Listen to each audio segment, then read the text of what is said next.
powwow de septembre 2023 en Californie continue et aujourd'hui je me trouve au 32e powwow annuel de la tribu indienne des Morongo. Alors comme chaque powwow, c'est l'occasion pour les Amérindiens de réaffirmer leurs anciennes façons de faire et d'en partager, d'en découvrir de nouvelles. Alors le powwow où je me trouve maintenant a été désigné le powwow le plus populaire en 2021 et 2022. Et c'est l'occasion pour moi de vous en dire un peu plus sur les grandes célébrations que sont les powwows. Alors il faut bien savoir que dans la vision amérindienne, il n'y a pas de spectateurs lors d'un powwow. Tous ceux qui y assistent sont considérés comme des participants. En effet, chacun de nous a sa place dans le grand cercle de toutes les personnes présentes. Dans ce cercle, il n'y a ni devant, ni derrière, ni début, ni fin. Cette notion de rassemblement est le cœur même du powwow traditionnel.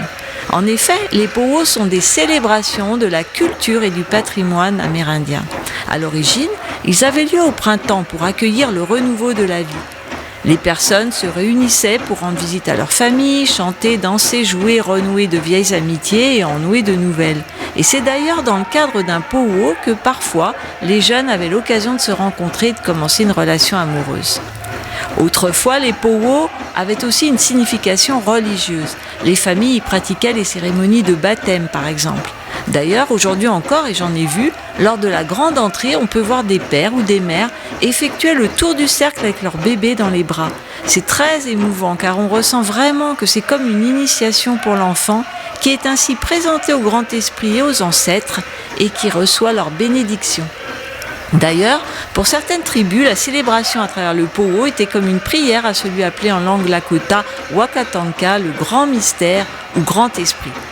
Selon certains historiens, le mot powwow vient de la langue de la tribu algonquine et désigne une réunion d'hommes guérisseurs ou de chefs spirituels. Dans la tradition algonquine, les powwows étaient organisés pour la guérison et le succès dans la chasse et la bataille. D'autres historiens pensent que powwow est une interprétation anglo-saxonne dérivée du mot indien Massachusetts, powwow, P-A-U-W-A-U, qui faisait référence aux conseils tribaux et familiaux tenus pour la prise de décisions importantes ou pour le règlement des différends en cas de conflit. Et dans l'Amérique coloniale, les colons blancs ont fini par appliquer le mot powwow à tout rassemblement d'Indiens. À la fin des années 1800 et au début des années 1900, le gouvernement des États-Unis a bien tenté de réprimer la culture et les traditions autochtones. Beaucoup de non-indiens croyaient que la culture indienne devait être détruite parce que c'était tout le contraire de ce qu'ils considéraient, eux, comme la civilisation. Au fur et à mesure que les tribus de la côte Est se sont déplacées plus à l'ouest à travers les États-Unis en raison de la politique gouvernementale de réinstallation, leurs coutumes se sont étendues à d'autres tribus avec lesquelles elles sont entrées en contact. Les rassemblements des peuples indiens ont commencé à refléter les traditions et les célébrations d'un certain nombre de tribus. Alors aujourd'hui, les powwows font partie intégrante de la vie des Amérindiens modernes. Ils rassemblent de nombreuses tribus dans une ambiance, comme ici, sociale et festive. On estime que 90% des Amérindiens assistent à des powwows. On en trouve dans tous les États de l'Union, y compris à Hawaï. À partir du mois de mai de chaque année, des milliers d'Indiens et de visiteurs parcourent le circuit des powwows, une série d'événements estivaux qui ont vu le jour il y a plus de 50 ans. Ils ont lieu dans les réserves indiennes, dans les centres civiques, dans les champs de foire, les parcs publics et les gymnases à travers tout le pays. De nombreux danseurs et chanteurs gagnent entièrement leur vie au cours d'une saison sur le circuit. Et le powwow fait vivre de nombreuses personnes grâce à tous les emplois qu'il occasionne et ça va de l'animateur aux nombreux sponsors. Il y a aussi toujours en marge du powwow un plus ou moins grand marché où les Amérindiens viennent vendre leur artisanat. Alors, comment se déroule un powwow ? Je vais vous parler de la grande entrée. La grande entrée arrive après la bénédiction de l'arène de danse, l'ouverture des bird singers et leurs chants et danses des oiseaux. Alors, ce sont des chants et danses traditionnels au son des hochets uniquement qui relatent l'histoire d'un peuple qui vécut il y a plus de 3000 ans. Et ensuite, l'appel des tambours. Chaque tribu a son propre groupe de tambours, formé de 4 à 12 hommes réunis autour du grand-père tambour et qui présente ses propres rythmes et chants. Alors, pendant la grande entrée qui s'ensuit, les spectateurs doivent toujours se lever et enlever leur chapeau, ainsi que durant les chants des drapeaux et des invocations. La grande entrée est l'événement phare de chaque powwow. C'est un défilé de couleurs et de sons qui signifie l'ouverture de chaque session du powwow. Habituellement, il y a 2 grandes entrées par jour lors du powwow. Au moment de la grande entrée, les concurrents ont la possibilité de marquer des points. Tous les danseurs en compétition sont tenus d'y participer.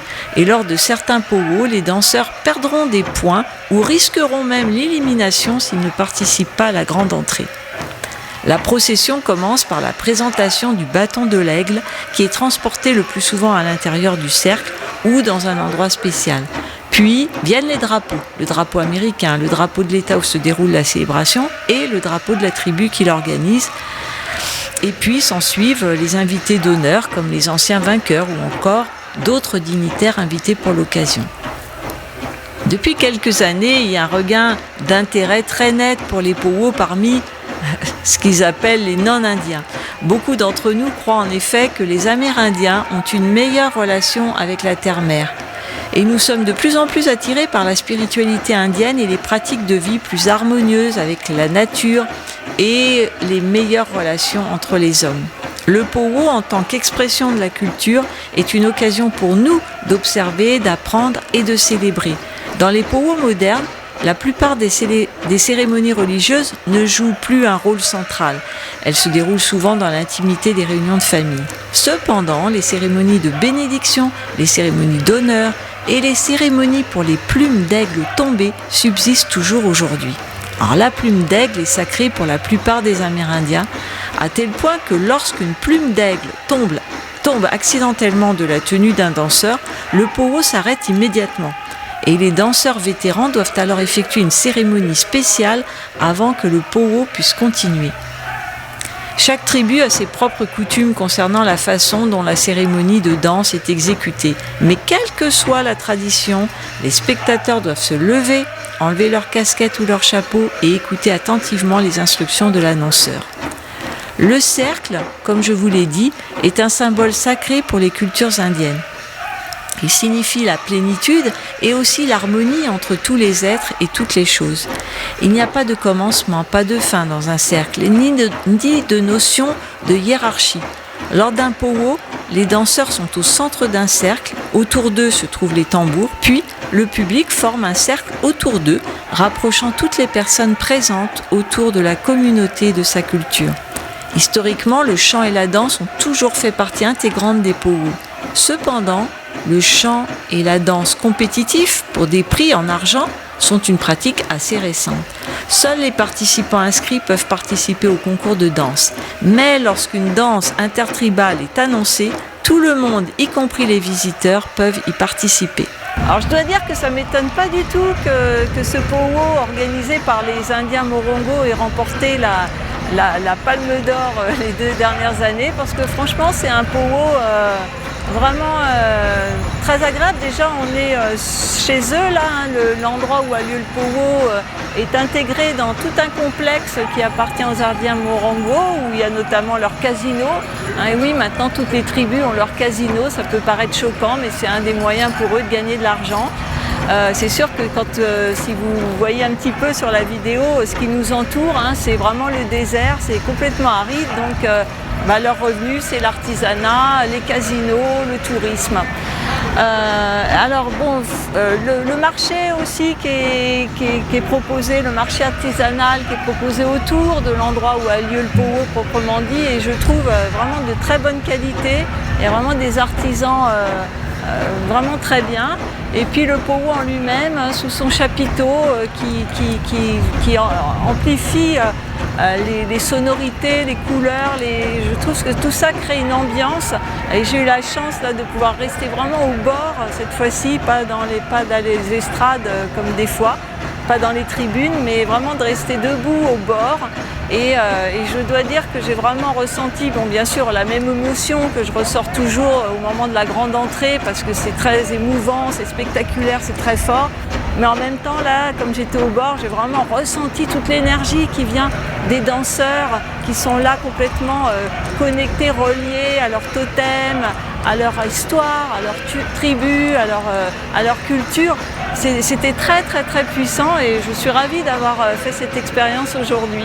Alors il y a encore un powwow de prévu la semaine prochaine. Je ne sais pas si je referai une petite vidéo à cette occasion, mais peut-être que je le vivrai juste comme ça. Ça dépendra, je verrai comment est ce powwow. Voilà, je vous embrasse et je vous envoie plein d'énergie de ce powwow des Indiens Morongo en Californie. Bye bye!